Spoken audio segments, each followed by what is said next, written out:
করবেন, এটাও আল্লাহ রাসূল বলে দিয়েছেন।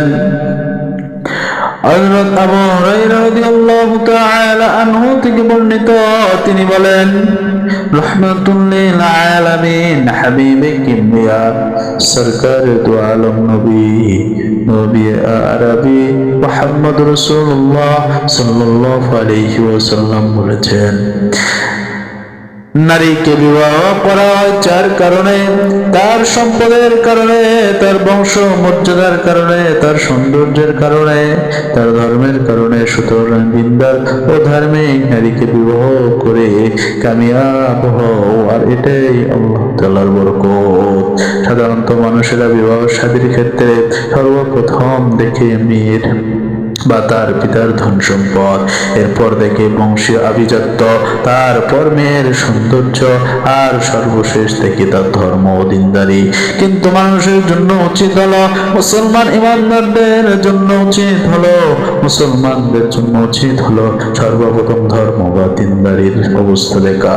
দিনদারি পাওয়া গেলে অবশিষ্ট বিষয়গুলোতে ত্রুটি থাকলেও উক্ত মেয়েকে বিবাহ করা উচিত, অন্যথায় সে নিজেকে মারাত্মক ক্ষতির সম্মুখীন করলো। এই জন্য তাকায় দেখেন রে যুবক ভাই, অধিকাংশ যুবক আজকে কষ্টের মধ্যে আছে বিবাহ করার পরে। হযরত আবু হুরায়রা রাদিয়াল্লাহু তাআলা আনহু বলেন, পয়গম্বর বলেছেন, তোমাদের নিকট এমন লোক বিবাহের প্রস্তাব পাঠায় যার দিনদারি ও চরিত্রিক পছন্দ করো, তখন বিবাহ দিয়ে দাও। আর তা না করো তবে দুনিয়াতে মহা ফিতনা ও মহা বিপর্যয় সৃষ্টি হবে।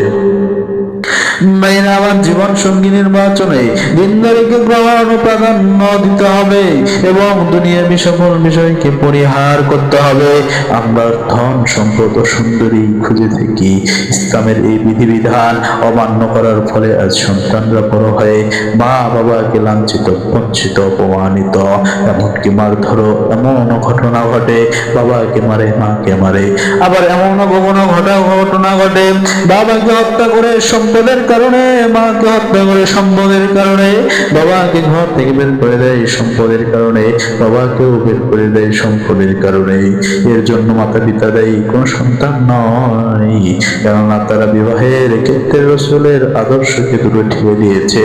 সন্তানকে দিন শিক্ষায় শিক্ষিত না করে দুনিয়াবী ও জাগতিক শিক্ষা দিয়েছে, আর বড় হলে তাকে এমন পরিবারে বিবাহ করিয়েছেন যেখান থেকে মোটা অঙ্কের টাকা পয়সা পাওয়া যায়। তাহলে আপনারাই বলুন, এটাই কি তাদের কামনা হয় যে সে আদর্শ বাবা মা, যে তার জন্য তার সন্তান দোয়া করবে? বলে না না না, তার জন্য দোয়া করবে না, কারণ তারা রাসূলের তরিকাকে অমান্য করেছে, আল্লাহর দেওয়া বিধানকে তারা অমান্য করেছে, রাসূলের পদ্ধতিকে তারা অমান্য করেছে, আল্লাহর দেওয়া শরীয়তকে তারা অমান্য করেছে।